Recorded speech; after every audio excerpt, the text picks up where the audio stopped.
글로벌 시장에서 이제 우크라이나 사태는 조금 해결의 가능성들이 보이고요. 그래서 미국 주가도 올랐는데요. 인플레이션은 다만 이제 장기화로 갈 가능성이 높기 때문에요. 오늘 인플레이션 장기화 조짐에 따른 대응 전략들 집중 분석해서 살펴보겠습니다. 이중산업경제연구소 조용찬 소장님 모셨습니다. 어서 오십시오. 예, 안녕하십니까. 일단 인플레를 잡기 위해서 미국이 금리 인상을 하고요. 금리 인상의 속도가 가파라지는 거 아니겠습니까? 당장 5월 50bp 인상이 확실해지고 있는데 미국 경제나 주식시장에 실제로 금리를 올리게 되면, 추가적으로 올리게 되면 어떻게 반응이 나타날까요? 네, 미국 선물 시장에서는 5월 달에 그 연준이 0.5%포인트 정도 네. 금리 인상 확률이 70% 이상이 된다고 합니다. 이 정도 수준에서는 시장 요구대로 해왔던 게 관행인데요.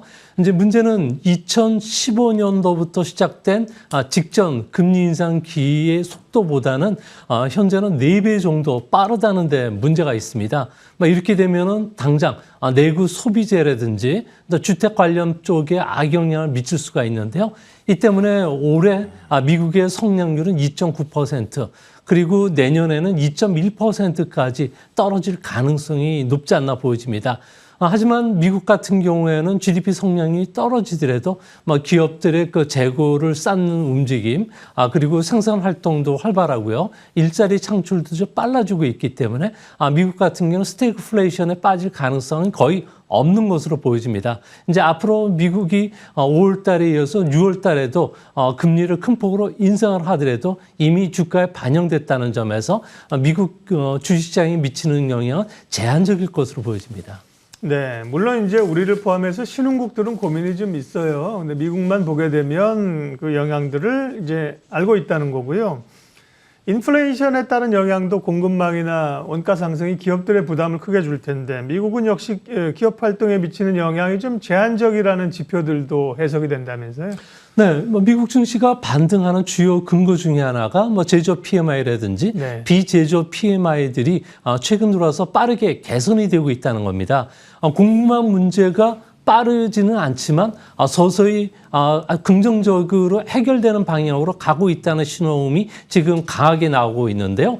PMI를 구성하는 주요 지표죠. 생산이나 신규 수주, 고용 같은 경우에도 개선되고 있고요. 기업들이 재고를 쌓으려는 하는 움직임도 시작되고 있고요. 공급자 납기도 개선이 되고 있습니다.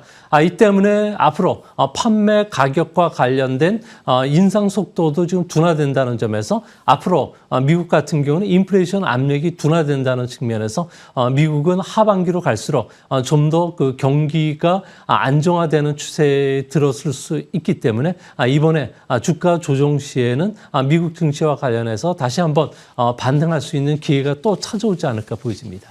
말씀하신 그 악재들을 시장이 어느 정도 선반영하면서 위험 자산이 다시 살아납니다. 주식, 기술주, 성장주, 암호화폐 이런 거잖아요. 반면에 채권은 채권 금리가 빠르게 오르니까 금리가 오르면 채권 값이 떨어지는 거잖아요. 그러면 지금은 투자자들은 서학개미들도 그렇고 채권보다는 주식에 지금은 투자하는 게 더 나은 상황인가요? 선택이요? 네, 그렇습니다. 현재 그 서학개미들 같은 경우에는 네. 미국 증시를 상당히 그 긍정적으로 보고 있는데요. 미국 증시 같은 경우에는 지난 그 2009년 그 금융위기 이후의 상황을 보면은 4월 달에 주가 상승이 유난히 강한 것을 나타나고 있습니다. 월간 주가 상승률이 3% 정도 되고요. 예. 또한 최근 9년간 4월 증시는 하락한 적이 없었기 때문에 그렇습니다. 다만 서학개미들이 공격적인 매수를 못하는 이유는 현재 S&P 500 기업들의 예상 주가 수익 비율이 19배로서 올해 초에 20배 수준까지 근접하고 있기 때문에 그렇습니다. 서학개미들이 생각하는 것은 연말에 미국의 10년물 국제 수익률이 2.7%까지 올라가게 되고 이에 상응한 S&P 500의 예상 주가 수익 비율은 18배 전후인데요. 여기에 맞춰 본다면은 아무래도 5월 달에 주가 조정이 있으면은 4,300에서 4,500선에서는 안심하고 매수할 수 있는 기회가 되지 않을까 보여집니다. 4월은 잔인한 달이라고 하고 국내 증시에도 4월이 그렇게 강했던 기억은 별로 없는데 뉴욕은 미국은 강했군요. 아마 1분기 실적이 나오고 이런 것들이 실적이 좋은 걸 반영하면서 올랐던 건지 해석은 좀 나름 여러 가지가 있겠습니다만, 최근에 이제 인플레이션 경향들을 좀 살펴봤고요.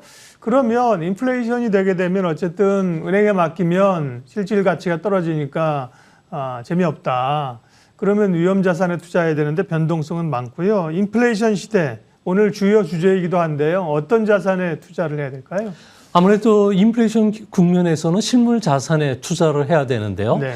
미국 같은 경우에는 원유 가격이 이제 우크라이나 사태 이후에는 하락 가능성이 있겠지만 소비자 물가 지수는 여전히 고공행진을 할 가능성이 상당히 높습니다. 이 때문에 교과서적인 그 투자 방법이라면은 부동산이라든지 그리고 부동산 투자 신탁 그리고 금과 관련된 ETF 상품에 투자해야 되지만 최근 들어와 가지고는 원유나 곡물과 같은 ETF 상품에 많은 투자가 이루어지고 있고요. 또 자원과 관련해서 투자를 많이 하는 기업들이죠. 자원 관련주라든지 그리고 종합상사나 또 부동산 기업도 주요 대안이 될 수 있을 거로 보여집니다. 이뿐만 아니라 최근 들어와서 그 달러 강세가 당분간 지속이 될 것으로 보여지는데요. 이 때문에 외화 예금뿐만 아니라 달러로 거래되는 글로벌 인덱스 펀드 같은 경우에도 유망한 투자 상품이 될 수 있다는 측면에서 관심을 가지셔도 되지 않나 이렇게 보여집니다. 부동산이나 금이나 상품 관련된 ETF, 그다음에 자원 투자하는 관련주, 달러 상품 이런 쪽을 인플레이션 시대를 이길 수 있는 상품으로 보셨습니다. 인플레이션이 지금 말씀하신 그런 포트폴리오를 조정해야 되는 이유가 일시적으로 그치는 게 아니라 장기화될 수 있다는 거잖아요. 그러면 장기화한다는 이유는 무엇이고 장기화라는 게 그러면 어느 정도까지 앞으로 인플레이션이 계속된다는 건가요? 네, 코로나 팬데믹 이후에 선진국들 경제 상황을 보면 대이직 시대가 찾아오고 있는데요. 네. 아무래도 고령자들이 조기에 이직을 하기 시작하고요. 또 이민 수요들도 상당히 많았었는데 이민이 지금 막히고 있습니다. 또 글로벌 서프라이 체인망의 재구축으로 인해서 미국을 비롯한 선진국으로 제조 거점들이 대거 환류가 되고 있는데요. 이 때문에 유통이나 건설, 제조업 부분의 노동력 부족 현상이 임금 상승 압력으로 계속 작용을 하고 있다는 겁니다. 이 때문에 미국 같은 경우에도 현재 1970년대와 같은 스태그플레이션에 빠질 수 있다는 경고음이 나오고 있겠지만 미국 같은 경우에는 노동시장 자체가 워낙 우리 시장보다도 더 유연하고요. 또 사업 구조 전환이 원활하게 진행이 되고 있습니다. 이 때문에 상상성 침체를 1970년대처럼 위축되는 게 아니라 벗어날 수 있다는 측면에서 그렇게 위험한 경제 상황으로는 몰리지는 않을 것으로 보여집니다. 원자재 가격 상승이 표면적인데 그거 말고 이제 임금이 오르는 거 이런 것들도 인플레이션을 장기화하는 요인이라고 말씀하셨습니다.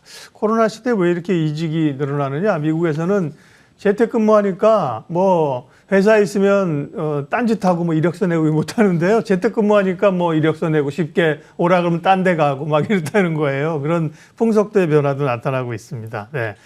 우리는 어떻습니까? 우리도 인플레이션 압력에서 자유로울 수는 없잖아요. 에너지 수입도 많이 하고 그런 상황이고 우리도 이제 새 정부가 들어서게 되면 또 노조 문제라든지 임금 인상 요구도 있을 텐데 새 정부의 그와 관련된 정책 기조나 이런 게 좀 나온 게 있을까요?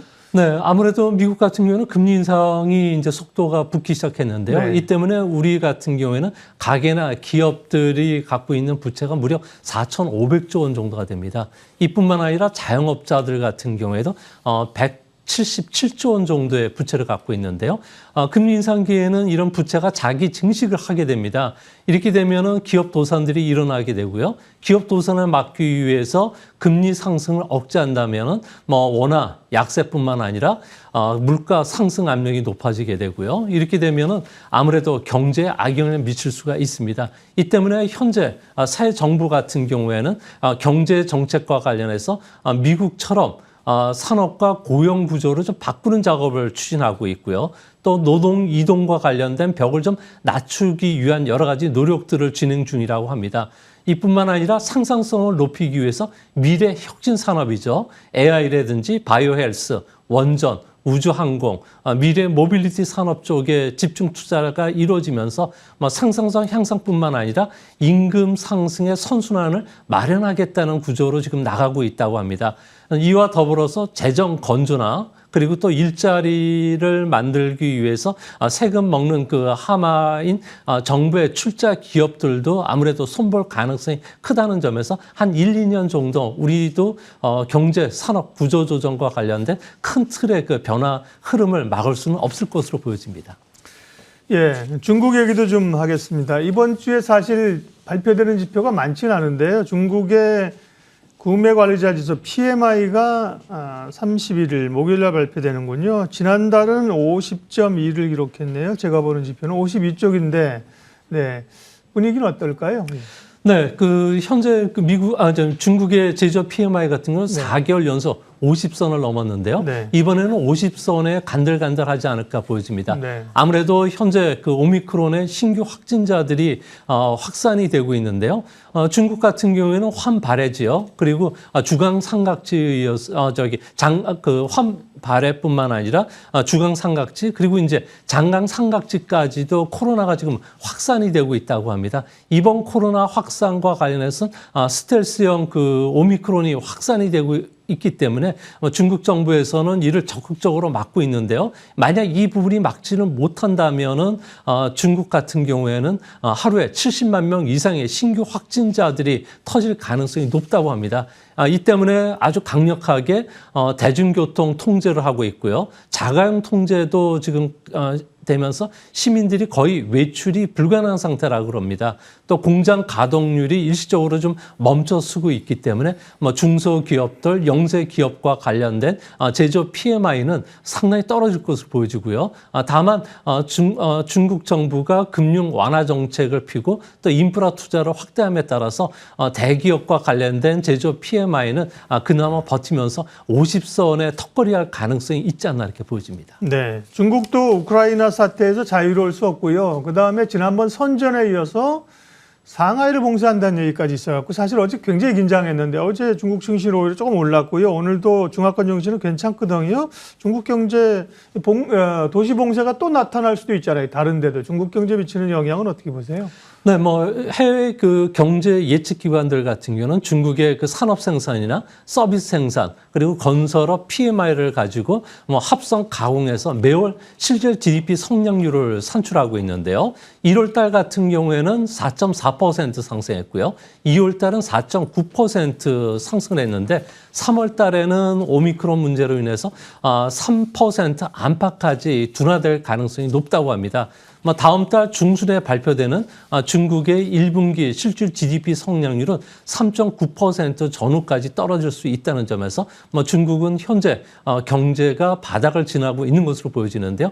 다행스러운 것은 중국의 부동산 경기가 이제 바닥을 치고서 회복이 되고 있다는 측면에서는 중국 경제는 2분기부터는 회복 속도가 조금씩 빨라지지 않을까 보여집니다.